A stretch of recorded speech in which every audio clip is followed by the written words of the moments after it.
behalf of my members and staff and volunteers. I was going along in life and I realized that the opportunities to do something that really matters either don't come along hardly at all, or they come in groups of 3s and 4s and you don't know which one to pick. So somewhere along in life I developed a criteria to sort of sort these things out, and it's not too far off our 4-way test.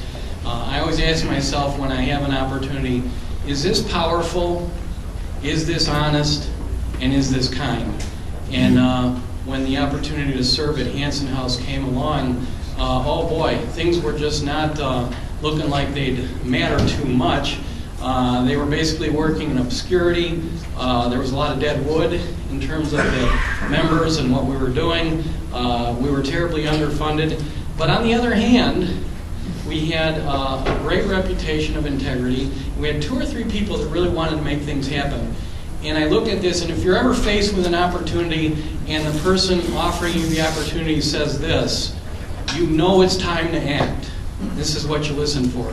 Oh, by the way, if you sign up for this, we can't afford to pay you very much. And that's a sure sign that this is something you want to get involved with because it matters. So I got involved with this group, and we were kind of grinding along, and I was beginning to make some changes.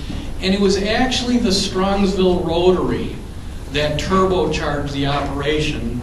I was there in my office taking care of business, and this guy walked in off the street, and he said, you know, I experienced a traumatic brain injury, and I heard about your organization, but I don't really know that much about it. So I explained to him what we did, and I invited him to attend a few meetings. That Rotarian's not here. Larry Frawley was his name. But at one point, he recognized, too, our funding issue and a lot of needs that we had in the immediate. He said, why don't you apply for funds through the Chile Open? That could not have come at a better time. And the thing that the Strongsville Rotary did mattered. We went from serving like 5 or 6 people very intensively to get them up and running so that they could become the personal examples for others who would come along. That grant that year boosted us, and within a very short time, we were at 10 to 15, 15 to 20. Now we regularly serve about 200 Clevelanders through our different various outreaches, and intensively train 20 to 25 people weekly. Once again, boy, the Strongsville Rotary just seems to be there when it matters. This past year, there were 3 or 4 things that happened, and I'm just going to go through them real quick here. The first thing is funding is an issue, and the type of work we do is kind of unique because it varies according to the person.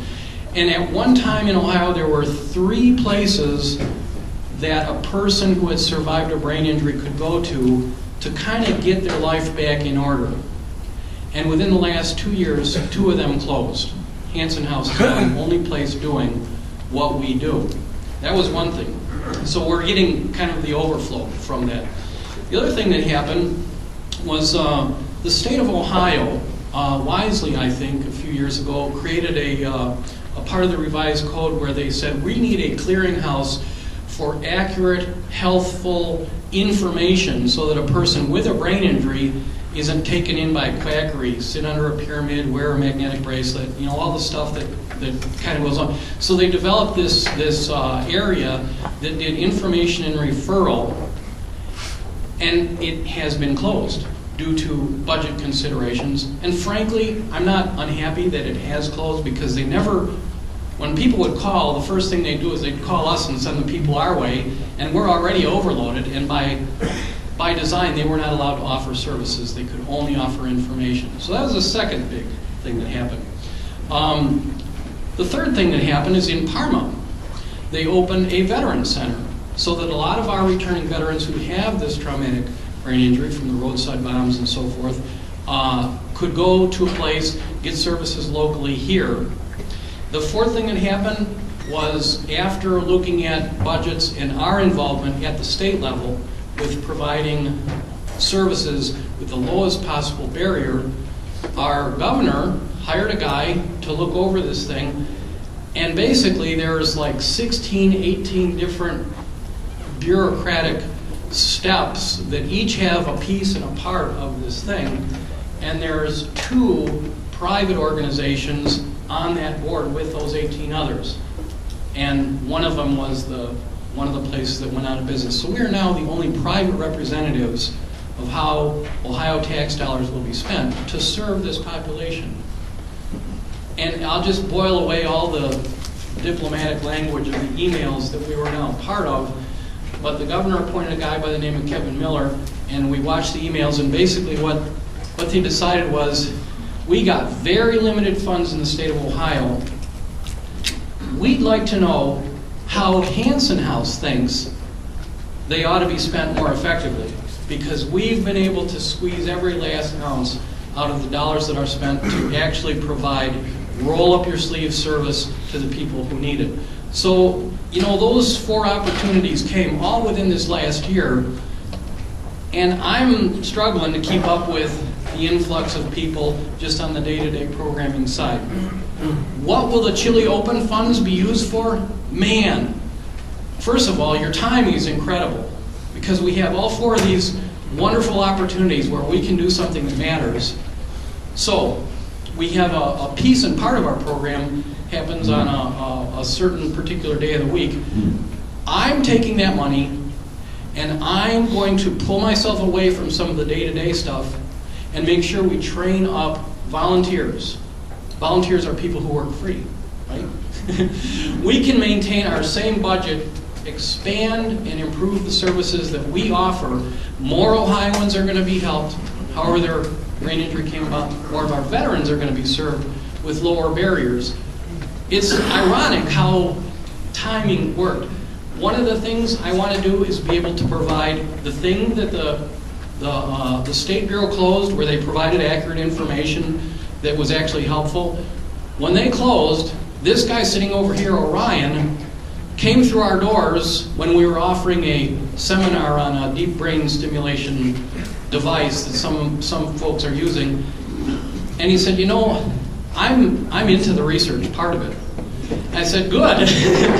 We need somebody to review all this stuff that's out there. I heard Bernie Kosar on the radio the other day talk about this great program down in Tampa. I don't know anything about it, and I'm not going to endorse it until we've had this guy here do a little bit of a review.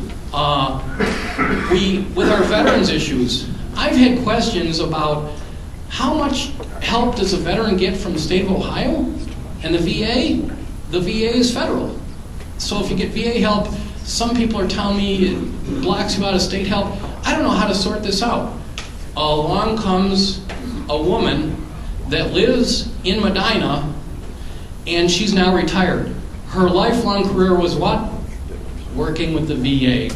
She worked all over the country. At one point, she was only a block from the White House. I found out more in 5 minutes than I was able to research myself for months and months to get our veterans who have these injuries the best possible service as quick and with as minimal barriers as we can do. So, we're taking that money, we're amping up our volunteers. You guys have acted on an opportunity that matters, and I thank you on behalf of my members.